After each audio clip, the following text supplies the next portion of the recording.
நம்ம என்ன பண்ணிடுறோம் தெரியுமா? கவலையெல்லாம் எடுத்து நம்ம மேலே போட்டு சுமந்துக்கிட்டு நான் பாத்திரம் என்ன பண்ணுறோம், கவலையோடு எப்போ பார்த்தாலும் பார்த்திங்கன்னா ஒரு நிறைய அண்ணாங்க பார்த்திங்கன்னு வச்சுங்களேன், வாழ்க்கையில் சரியான ஒரு அச்சீவ்மெண்ட் கிடைக்காதனால அப்படியே தாடியமாக இருப்பாங்க, ஒரு க்ளீனாக இருக்க மாட்டாங்க. அப்படியே கேட்டேன்னா எனக்கு எதுக்கு, எனக்கு இதுக்கப்புறம் போச்சு வாழ்க்கை லைஃப் அப்படின்னு நிறைய பேர் நெகட்டிவான வார்த்தைகளை பேசிக்கிட்டே இருப்பாங்க.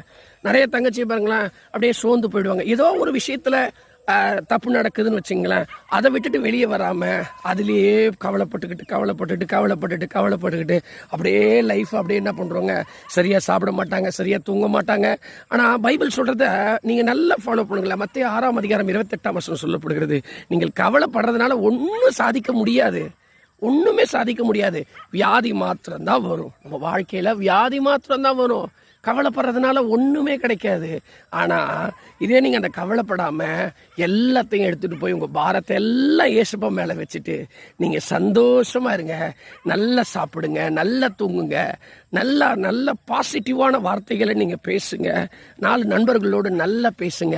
உங்கள் மனைவி இருந்தாங்கன்னா அவங்களுக்கு தேங்க்ஸ் பண்ணுங்கள், நல்லா என்ன பண்ணுங்க, நேசிங்க, பிள்ளைகளை நேசிங்க. கர்த்தர் உங்கள் குடும்பங்களை ஆசீர்வதிப்பார். God bless you.